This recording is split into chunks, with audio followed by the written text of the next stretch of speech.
I want to tell you about a plan you can follow which takes only a little time each day, 5 days a week, and which brings results out of all proportion to the time spent. For a moment, consider the things your mind has brought you. Everything you have, your work, your relationship with your family and others, your philosophy of life, all come to you as a result of using your mind. Now consider the estimate made by experts. You have probably been operating on less than 10% of your mental capacities, much less. Dr. Herbert Otto, psychologist, educator, and chairman of the National Center for the Exploration of Human Potential, reminds us that many well-known scientists, such as the late Abraham Maslow, Margaret Mead, Gardner Murphy, O. Spurgeon English, and Carl Rogers, subscribe to the hypothesis that man is using a very small fraction of his capacities. Margaret Mead quotes a 6% figure. Herbert Otto writes, "My own estimate is 5% or less." Neurological research at the UCLA Brain Research Institute points to enormous abilities latent in everyone by suggesting an incredible hypothesis. The ultimate creative capacity of the human brain may be, for all practical purposes, they pointed out, infinite. To use the computer analogy, man is a vast storehouse of data, but we have not learned how to program ourselves to utilize these data for problem-solving purposes. Yefremov, the eminent Soviet scholar and writer, says man under average conditions of work and life uses only a small part of his thinking equipment. If he were able to force our brain to work at only half its capacity, we could, without any difficulty whatever, learn 40 languages, memorize the large Soviet encyclopedia from cover to cover, and complete the required courses of dozens of colleges. Now, this statement is hardly an exaggeration. It is the generally accepted theoretical view of man's mental potentialities. Now, how can we tap this gigantic potential? Well, it's a big and very complex problem with many ramifications. But as Herbert Otto points out, it is clear that persons who live close to their capacity, who continue to activate their potential, have a pronounced sense of well-being and considerable energy. They see themselves as leading purposeful and creative lives. If everything you have is the result of using just 10% of your mind, consider for a moment what it will mean to you and your family if you can increase this percentage. Now, none of us, as a rule, has the slightest notion of the real capabilities of his mind. But believe me when I say that your mind can be compared to an undiscovered gold mine. And it makes no difference whether you're 17 or 70. Look at it this way. Your goal is in the future. Your problem is to bridge the gap which exists between where you are now and the goal you intend to reach. This is the problem to solve. Robert Seashore, when chairman of the Department of Psychology at Northwestern University, pointed out that successful people are not people without problems. They're simply people who've learned to solve their problems. And there you have it. Living successfully, getting the things we want from life, is a matter of solving the problems which stand between where we now are and the point we wish to reach.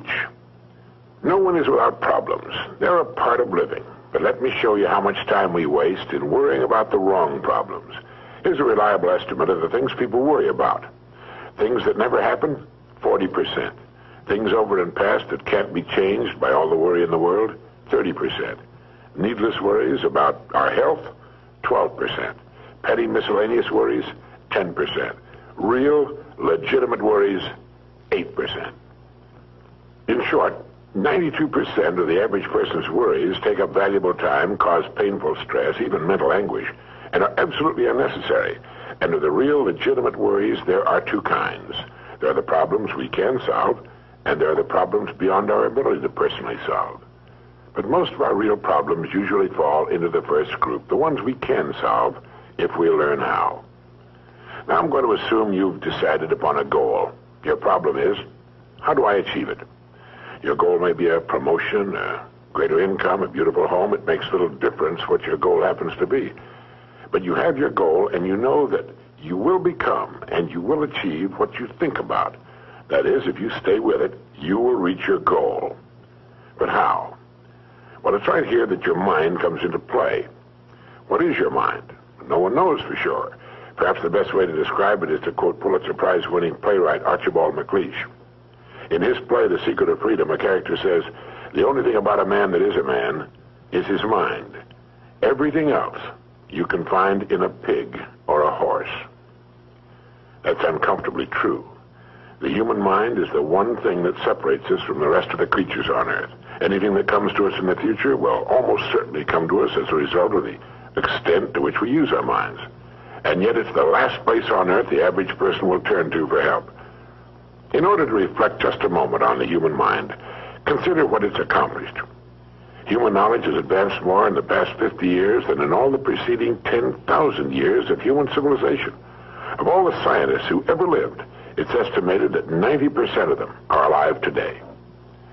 We've reached in the area of ideas and human advancement a plateau so high it was undreamed of by even the most optimistic forecasters as recently as 10 years ago. But every new idea triggers additional ideas, so that now we're in an era of compounding advancement on every front and in every area that staggers the imagination. Dr. Harlow Shapley of Harvard has said that we're entering an entirely new age of man. He calls it the psychozoic age, the age of the mind. And you own one, free and clear. Now let's look at a few facts.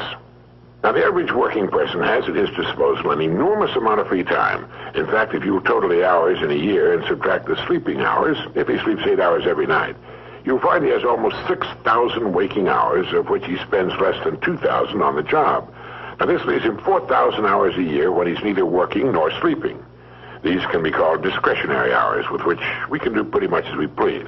At least, our minds are free. Now, so you can see the amazing results in your life, I want to recommend that you take just 1 hour a day, 5 days a week, and devote this hour to exercising your mind. Pick 1 hour a day on which you can fairly regularly count. And during this hour every day, take a completely blank sheet of paper. At the top of the page, write your present primary goal, clearly, simply. Then, since our future depends upon the way in which we handle our work, write down as many ideas as you can for improving that which you now do. Try to think of 20 possible ways in which the activity that fills your day can be improved. You won't always get 20, but even one idea is good. Now remember 2 important points with regard to this. 1, this is not particularly easy, and 2, most of your ideas won't be any good. Now, when I say it's not easy, I mean it's like starting any new habit. At first, you'll find your mind a little reluctant to be hauled up and out of the old familiar rut. But as you think about your work and ways in which it might be improved, write down every idea that pops into your mind, no matter how absurd it might seem. Let me tell you what will happen. Some of your ideas will be good and worth testing.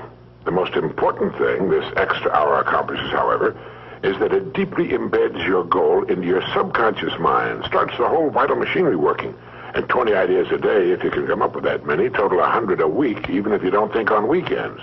An hour a day, 5 days a week, totals 260 hours a year, and still leaves you 3,740 hours of free leisure time.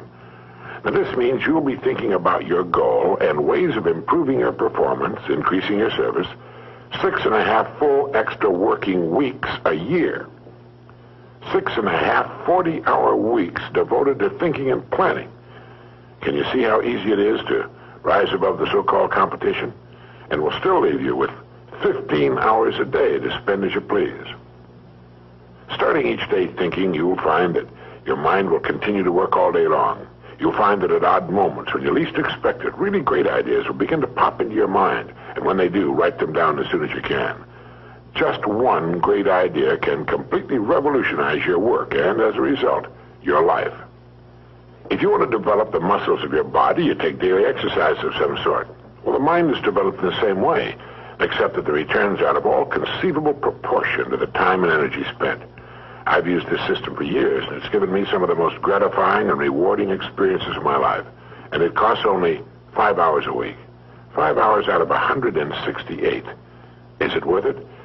It's like spending 5 hours a week digging in a solid vein of pure gold, because your mind is all of that and much more. Each time you write your goal at the top of the sheet of paper, don't worry or become concerned about it. Think of it as only waiting to be reached, a problem only waiting to be solved.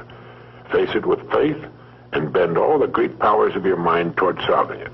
And believe me, solve it, you will. Now let's briefly recap. This week, start spending 1 hour each day getting as many ideas as you can. Try for 20 a day on ways to improve what you're now doing. Remember, the achievement of your goal very likely depends upon it, as does your whole future. 2, If everything you now have is the result of using, say, 5 to 10% of your mental abilities, you can imagine what life will be like if you can increase this figure to 20% or more. 3, successful people are not people without problems. They're simply people who've learned to solve their problems. 4, don't waste time and energy worrying about needless things. 40% of them will never happen, 30% have already happened and can't be changed, 12% are needless worries about our health, 10% are petty miscellaneous worries, and only 8% are real. Try to separate the real from the unnecessary and solve those which are within your ability to solve. Last of all, the only thing in the world that can take you to your goals in life is your mind, its effective use, and following through on the good ideas it supplies you. Each of us has a tendency to underestimate his or her own abilities. We should realize that we have, deep within ourselves, a reservoir of great ability, even genius, that can be tapped if we'll just dig deep enough. It's the miracle of your mind.